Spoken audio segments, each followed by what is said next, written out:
तो दोस्तों, science and spiritual world channel में आपका स्वागत है। आज हम जानेंगे कि हिंदू धर्म का वैज्ञानिक महत्व क्या है। हमारे हिंदू धर्म में बहुत सारी ऐसी रीति रिवाज प्रचलित हैं जिनका कुछ लोगों को लगता है कि बस ये रीति रिवाज ही है और इनके पीछे कोई वैज्ञानिक आधार नहीं है। लेकिन आज हम इनसे जानेंगे। हमारे साथ बैठे हुए हैं हमारे गेस्ट, तो ये आपको बताएंगे कि हिंदू धर्म, आज हम जिस चीज़ पर चर्चा करेंगे वो है सिर्फ कि सहजातीय जो गोत्र हैं उनमें हमें विवाह क्यों नहीं करना चाहिए। तो इसके बारे में हमें डिटेल में बताएंगे। बताइए।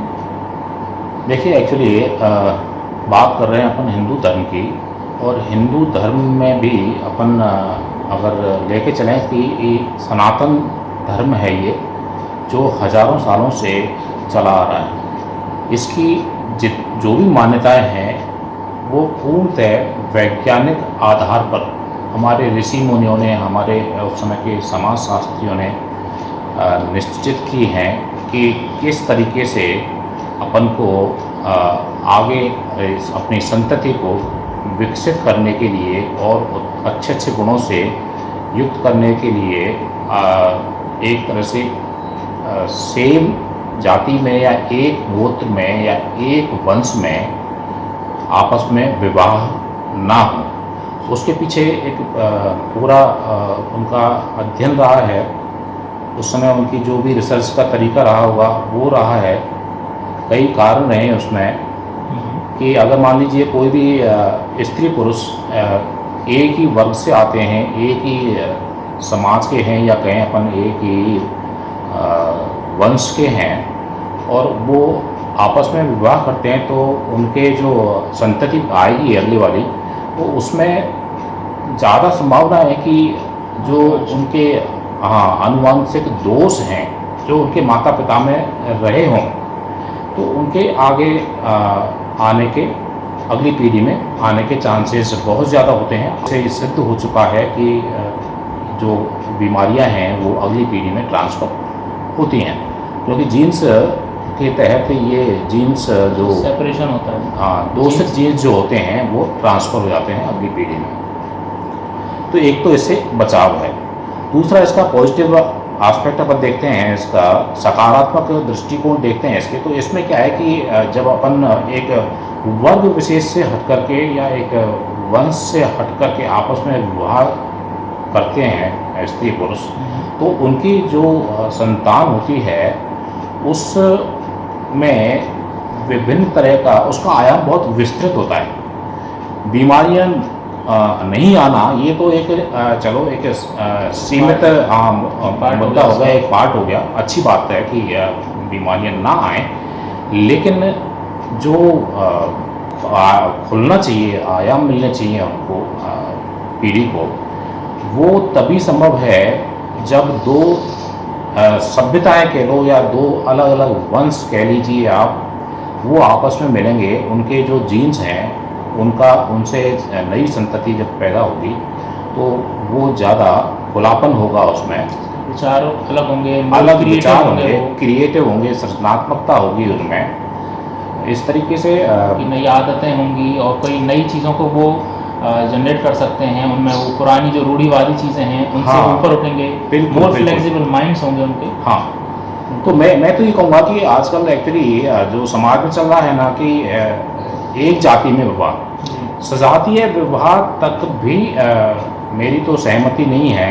मैं तो उससे भी आगे बढ़ करके देखता हूँ कि एक जाति में भी विवाह नहीं होने चाहिए।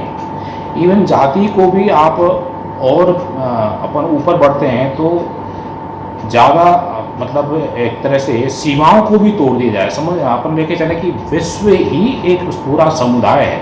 अभी अपन एक सीमाओं में बंधे हुए हैं, ठीक है, वो एक व्यवस्था है, देश हैं, राज्य हैं अपने, उन्हीं में इसी तरह मैंने ओशो का भी कथन पढ़ा था। हाँ, उसमें ये था कि जितनी ज़्यादा उनके बीच में दूरियां होंगी उतना ही अच्छा है। दूरियां का मतलब फिजिकल डिस्टेंस से ही मतलब नहीं है, बिल्कुल कि उनका कोई भी कनेक्शन नहीं होना चाहिए। हो सकता है 7 पीढ़ियों पहले कोई कनेक्शन रहा हो, 8 पीढ़ियों पहले, तो साइंस भी मान चुका है, क्योंकि मेन जो कॉन्सेप्ट रहता है कि जीन्स सेपरेशन का। तो जीन्स यदि सेपरेट नहीं हो पाए, जीन्स सेपरेशन एक अच्छी हेल्दी नई ऑफ स्प्रिंग के लिए ज़रूरी है। क्योंकि जी। उसमें आनुवंशिक कमियां कम से कम होती हैं, और जैसा कि आपने बताया कि ना केवल बीमारियों से ये रक्षा करता है आनुवंशिक, बल्कि कुछ बेस्ट उसकी बेटर क्वालिटीज़ भी और मोर फ्लेक्सिबल, और जो कि आपने बताया कि अच्छा उनका व्यवहार में नई चीज़ें हैं, जैसे कि कई सभ्यताओं में भी आपने देखा होगा कि जैसे भारत में मुगलों का राज रहा है, या और लोगों ने आक्रमण, चाहे वो आक्रमण के हिसाब से आए और आकर बस हाँ, गए, उनका उद्देश्य जो है और वहाँ यहाँ इन्होंने संतानें पैदा की हों या उस हिसाब से। लेकिन आप इसको और दूसरे पर्सपेक्टिव में भी देख सकते हो कि जो विभिन्न शैलियाँ हैं, जैसे कि भवन निर्माण शैली आप देखोगे कि ये मुगल काल की है, ये उसकी है, तो कई बार कुछ चीज़ें जो कई शैलियाँ हैं वो दोनों के मिलन से भी पैदा हुई हैं, और एक बिल्कुल। नई चीज़ उनकी मिली है, अच्छी अच्छी चीज़ें उनकी मिल करके एक बेटर नई चीज़ क्रिएट हुई है। वो हर चीज़ में मिलेगा, वो व्यंजनों में मिलेगा आपको। कई चाइनीज़, जैसे आप जानते हो कि चाइनीज़ फूड, और ये लोग जब चाइना गए तो वो कुछ एक नई व्यंजनों को की रचना करते हैं। तो ऐसा होता रहा है, जब भी दो विचारधाराएं मिलती हैं तो एक तीसरी नई विचारधारा का जन्म होता है, क्योंकि वो उसकी पुरानी चीज़ों से उसमें वो उनसे फ्री होती है, और नई चीज़ें डेफिनेटली सृजित होंगी ही। तो बिल्कुल वही चीज़ हमारे सेलुलर लेवल पे होती है कि जब जीन्स नए नए तरह के मिलते हैं, यदि एक ही तरह के जेनेटिक चीज़ें रहेंगी तो नई चीज़ें कैसे पैदा होंगी। वही चीज़, जैसा कि आपने देखा होगा पिता के पुत्र में वही चीज़ें चलती रही और वहीं की वहीं होता रहा, तो नया विकास कैसे होगा, नए गुण कहाँ से आएंगे। बिल्कुल। तो उसी चीज़ को ही ये चीज़ हर जगह लागू है। तो ये ही चीज़ इस वर्ण व्यवस्था, इस जो हमारी व्यवस्था है हमारी गोत्र में व्यवहार न करने की सेम में, वो उस पर भी लागू होती है। तो शायद आप समझ गए होंगे, आपको सर और बोलना है अभी। हाँ, तो बस मैं तो यही मेरा विशेष तौर से कहना यही रहेगा कि जहाँ तक हो सके ठीक है कि अपने समाज के जातियों के अपने कुछ बंधन आज बने हुए हैं, और अपन उन्हीं के अंतर्गत विवाह करते हैं, तो कम से कम ठीक है। अभी अपन उनका हम ऐसे अपमान ना करें, उसको ये ना सोचें कि उनको हम सम्मान देते हुए चलें, तो साइंस भी इसमें कम से कम इतना तो मतलब करना चाहिए। आज क्या है कि लोग थोड़ा सा इसको ऐसे लेके चल रहे हैं कि कई थोड़ा जातियों में मैं देखता हूँ कि संबंध करने की परेशानी होती है उनको आपस में, तो ज़्यादा वो एक फैलाते नहीं है, और जहाँ भी उनको उचित ऐसा लगता है कि ये सूटेबल मैच है, मेरा कोई फर्क नहीं पड़ता, धार्मिक चीज़ों से इसका बहुत बड़ा मतलब नुकसान आगामी नस्ल को उठाना होता है, और समाज को तो नुकसान है ही, लेकिन आगामी संतति भी को भी उससे नुकसान होता है। तो एक एक्सपोजर जो मिलता है, अपन को खुले दिल से सोचना चाहिए, आगे बढ़ना चाहिए इसमें, और ये सारे बंधन जो हैं ठीक है बना रखे हैं, आप कितना हमको सम्मान देते हैं ये अपने ऊपर है। तो ज़्यादा बढ़िया ये है कि उनसे ऊपर उठ कर के और अंतर जातीय विवाह करें, या एक गोत्र में तो विवाह बिल्कुल भी ना करें, होना ही नहीं चाहिए, क्योंकि उसमें जो नेगेटिविटी है किसी भी तरह की बीमारियों को लेकर के चलें आप, तो वो आगे आएगी, क्रिएटिविटी जो है वो ज़्यादा नहीं आ सकती।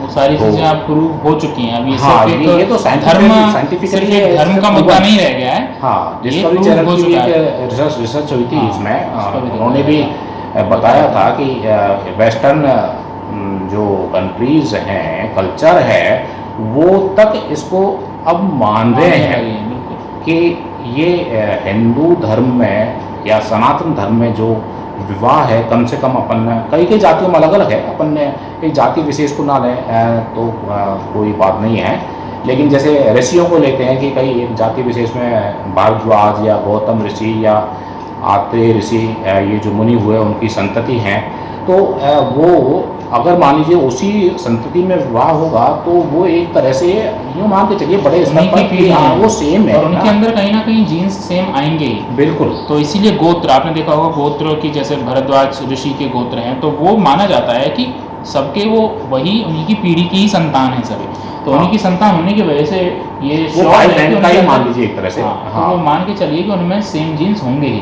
ये बहुत अच्छा तरीका है, एक हिंदू धर्म की एक व्यवस्था है, जिससे हमें चाहे वो व्यक्ति लोकेशन के हिसाब से कहीं भी रह रहा हो, अपन इसको कुछ धर्म विशेष से लेके नहीं चले, इसका कोई मतलब मैं ये नहीं कहूँगा, ठीक है, एक उदाहरण आपको दिया है सनातन धर्म का या हिंदू धर्म का, इसमें धर्म जैसा कुछ नहीं, धर्म जैसा कुछ नहीं, ये तो साइंटिफिकली है ना। वैज्ञानिक दृष्टिकोण है ये। वो क्या है कि जो मैं अभी एग्जांपल दे रहा था भरद्वाज ऋषि का, तो हाँ। उसका मतलब ये है कि जो इस कॉन्सेप्ट को नहीं जानता तो वो सोचेगा कि ये एक कुछ ऐसा कॉन्सेप्ट है जो सिर्फ धर्म से रिलेटेड है। जी, जी। बस उसमें बताना ये है कि आप सबके जो पुरानी पीढ़ी है वो वहीं से चालू हुई है, तो अब वो चाहे वो किसी भी स्टेट में पाया जाए चाहे किसी भी विदेश में क्यों ना पाया जाए, तो इससे हमें वहाँ से पता चल जाएगा। हम यदि एक दूसरी कंट्री वाले इंसान से पूछें और पता चले कि वो इस गोत्र का है, तो इसका हमें पता चला कि वो आदमी कहीं ना कहीं से उस टाइम पर वहाँ माइग्रेट हुए होंगे।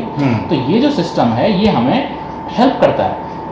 कॉन्सेप्ट तो बन गया साइंस ने, लेकिन हम इनको ढूंढ करके उससे बचें कैसे, तो वो सिस्टम हमें भारतीय सभ्यता ने सिखाया है कि आपको पता चल जाएगा कि कौन आदमी कहाँ गया और किस जमाने में। यदि वो उसको फॉलो कर रहा है, इट मीन्स वो कहीं यहीं से ही गया होगा, आप उसको ट्रेस करके देखो। तो ये वर्ण व्यवस्था जो बनाई है, ये जो गोत्र व्यवस्था है, ये हमारी हिस्ट्री को बता देती है जी। तो इसका हम यूज करें, वो हमारा हिंदू धर्म बताएगा कि यूज प्रैक्टिकली करें कैसे। हाँ, वो एक दिशा है। आपको लगेगा वो हमारा गोत्र का नहीं है, लेकिन वो गोत्र सिस्टम नहीं है, तो आपको लगेगा वो तो बहुत दूर रह रहा है, तो ऐसा जरूरी नहीं है आपके पड़ोसी आपका गोत्र का नहीं हो सकता, वो कहीं और से आए हैं, तो ऐसा तो लोकेशन से बचते हैं। व्यवस्था वैसे कमोबेश लगभग सभी धर्मों में है, लेकिन हो सकता है कि उसका थोड़ा सा रूप अलग हो। बिल्कुल सेम सिस्टर एंड ब्रदर्स में तो शायद ही किसी उसमें समुदाय में या किसी संप्रदाय में हो रहा हो। आदिवासियों को या बहुत एक छोटे दायरे को अपन छोड़ के चलें अगर, तो क्योंकि उनके पास में ऑप्शंस नहीं है, वो कुछ एक छोटा सा वर्ग है जो एक जगह पर रह रहा है, तो वहाँ ये उनकी मजबूरी रही होगी। तो आपने देखा कि बहुत सारी चीज़ें हैं, धर्म को आप अपने ऊपर एक थोपी हुई चीज़ मत मानिए कि भाई पहले लोगों ने थोप दी है, जो कि शायद साइंस वगैरह के बारे में कोई जानकारी उन्हें थी नहीं। आप जानते भी हो कि सारी चीज़ें आजकल यही निकल के आ रही हैं कि धर्म जो है उनका जो फाउंडेशन है वो साइंस ही था, हमने जैसे भुला दिया है और हम उसको सिर्फ मॉडर्नाइजेशन के चक्कर में उसको कम महत्व दे रहे हैं कुछ लोग। तो ऐसा नहीं है, सारा जो पाश्चात्य सभ्यता का जो अनुकरण है वो बहुत हो लिया। अब जो ईस्ट की साइड का जो है फॉलो करने वाले लोग बहुत आ चुके हैं और वो लोग यहाँ से बहुत कुछ चीज़ें सीख रहे हैं। हाँ, वो फॉलो कर रहे हैं, फॉलो कर रहे हैं। यस। और हम अभी उस स्टेज पे आए भी नहीं। हाँ। हम इस स्टेज पे आए भी नहीं, वो हमें बता रहे हैं हमारे ग्रंथों को पढ़ पढ़ के कि आप उसको जाओ, और वही टाइम आ रहा है, आप पढ़ते ही रहते होंगे ऐसी चीज़ें। तो कई सारी बीमारियां हैं, यदि मैं कुछ बीमारियों के नाम लेना चाहूँ जो आनुवांशिक, जैसे कि कलर ब्लाइंडनेस है, हीमोफीलिया वगैरह है, तो ये सारी चीज़ें इस आनुवांशिक रोगों की और बिल्कुल करने से आती हैं जी। तो आई थिंक आज काफ़ी डिस्कशन हो गया इस टॉपिक पर, और कुछ ऐसी चीज़ें हमने डिस्कस की तो क्या साइंस है, क्या साइंस इसके पीछे की है, वो शायद आपको अच्छे से समझ आ गया होगा। तो ये था आज का कार्यक्रम, तो चलिए हम विदा लेते हैं, और अगले वीडियो में हम ऐसे ही किसी इंटरेस्टिंग टॉपिक के साथ जो कि साइंटिफिक भी हो, स्पिरिचुअल एंड साइंस, तो हमारे इस चैनल में आपको ये सब चीज़ें मिलेंगी देखने के लिए। तो अगले वीडियो को देखने के लिए आप तैयार रहिए, और यदि आपको आज का वीडियो अच्छा लगा तो इस वीडियो को लाइक करें और चैनल को सब्सक्राइब करें। Thank you for watching the video till the end. See you soon in the next video. Till then, bye bye and take care.